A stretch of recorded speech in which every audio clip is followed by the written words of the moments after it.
platforms of Central Illinois news, agriculture, and talk station. Tune in or click through for CBS Sports Radio every Saturday and Sunday on WHOW. CBS Sports Radio.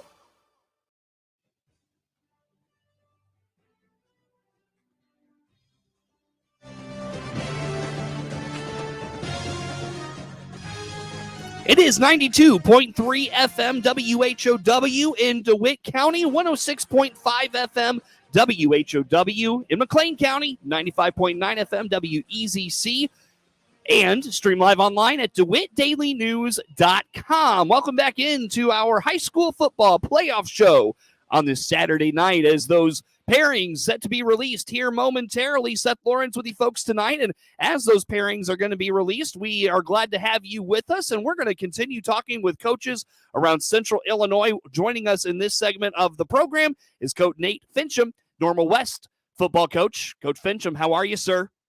I'm doing great. Thank you for having me. What are you doing with your team tonight? We're just kind of having a team dinner here and sitting in our school auditorium, getting ready to watch the show. It's a lot of food I'm sure being consumed tonight, right? It's a lot. There's a lot of a lot of pulled pork sandwiches and chips for sure. Can't beat it. Good stuff, Coach. Tell me about your 7-2 Wildcats. How was your season? Season's been outstanding so far. We came into the season not really quite sure what kind of football team we were going to be. Obviously, last year we came in with a senior heavy team and obviously had an outstanding team. And so this year kind of, expectations were a little bit different. We came in with the mindset that, maybe last year we were more defense focused. This year we'd be a little bit more offense focused. And, luckily for us, our defense has played pretty well all year to the standard that we expect. And then, offensively, we've been, obviously a little bit more explosive than we have been in the past.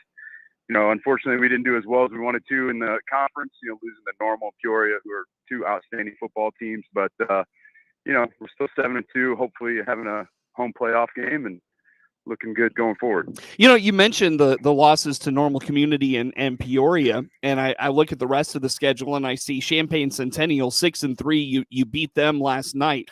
Would you call that a signature win from the season? Talk to me a little bit about what you thought of just the wins on your schedule in general. Yeah, I think overall, I think our conference is kind of, two different ends. I think you got some outstanding football teams, and I think you got some teams that, are still trying to figure it out and get it going a little bit. And so, for us, I think probably you'd have to look at the Bloomington game as well as the Champaign Centennial game as two very good wins for us. And then, taking a look at, our non-conference game with Springfield, Springfield didn't have a great season, but they come from a really good conference with Sacred Heart, Chatham, and Rochester. And so, that's a good game for us against an opponent we didn't know. So that was a playoff type game for us. So, Coach, 7-2, do you think you'll be traveling week one of the playoffs, or what? Are you one to even look at those things? I'd like to sit here and tell you that I don't worry about that stuff, but that's not who I am. So I got a student teacher right now, so I've been pretty trying to find things to keep me busy. So, I fully anticipate that we should be able to get a home game. 7-2. There's a lot of 5-4s in 6A this year, especially in the South End, which I think will be. So I anticipate hopefully having a home game and then kind of seeing where we go from there. You mentioned last year you were pretty senior heavy. What was the dynamic of your team like this year? Is this a younger team that you're dealing with? What's the diversity, I guess, of your team like? Yeah, we had a lot of guys, last year that were juniors that some of them kind of played a little bit, but for the most part, we had a lot of guys that were juniors that, just practiced a lot, were scout team backups for the most part last year. And then, coming into this year, they stepped up and played really well. But I would say we were a little bit more balanced this year with the amount of seniors versus juniors and sophomores. We even have one freshman now that's contributing with us. So, we're both strong with our older guys and then still have a good outlook on the future. Did you see your team getting better, Coach, week to week? What was the progress like of your team? Yeah, I think we definitely, we had our first two games, we played really well, and then you run into a very veteran type football team, a very good football team, Normal Community week 3, which, we weren't quite ready for that type of game yet. with the experience level we had, and they just outplayed us, plain and simple.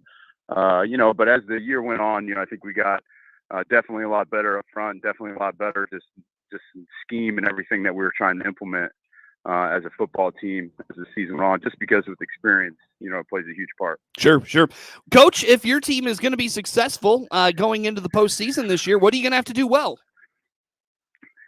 I've taken a look at the losses that we've had.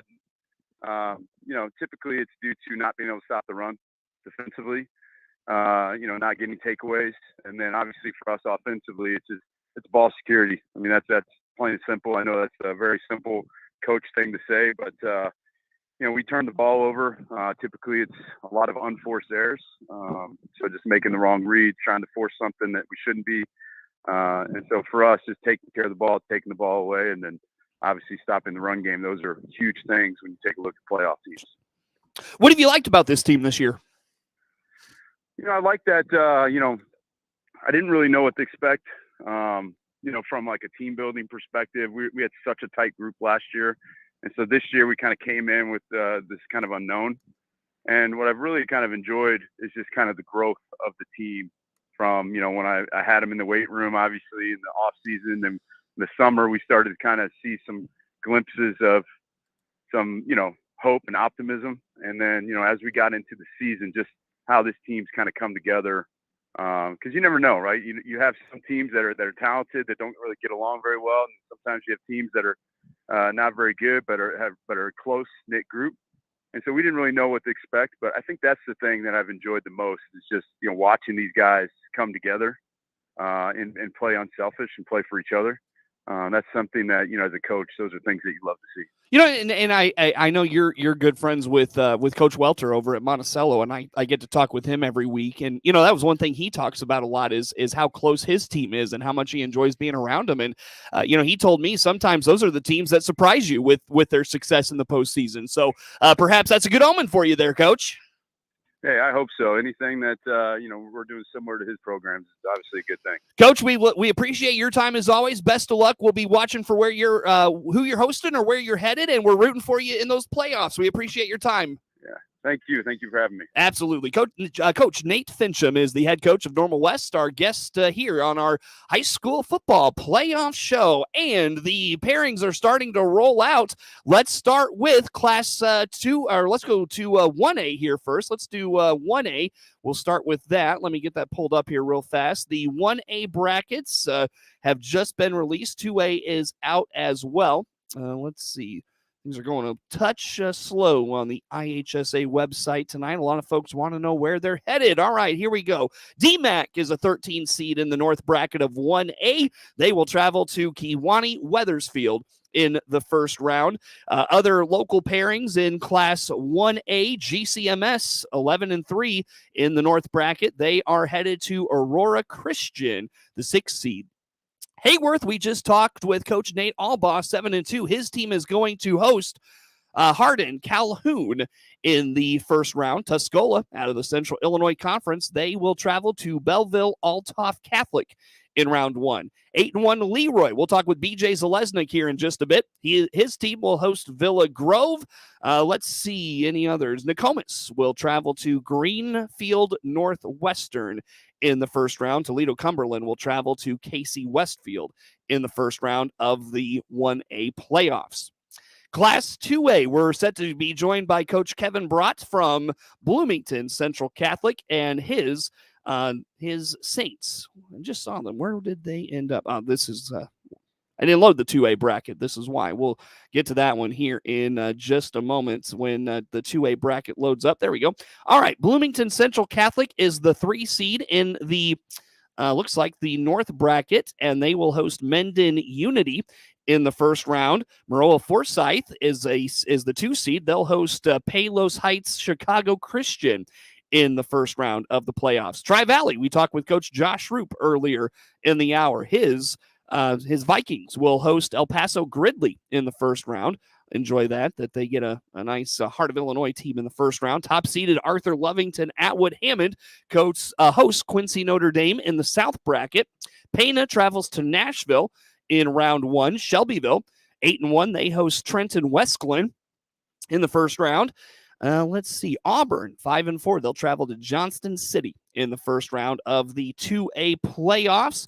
Let's see if 3A has been released here as we talk about 12 minutes after 8 o'clock on this Saturday night of the playoffs. Playoff brackets being released. Looks like 3A is out. Let's see. 3A not out at this point. All right, so we will take a break. We'll try to connect with more coaches as we continue on the WHOW WEZC High School Playoff Preview Show. WEZC, your easy choice, 95.9 FM, is the voice of the Monticello Sages. Also stream and archive at DeWittDailyNews.com.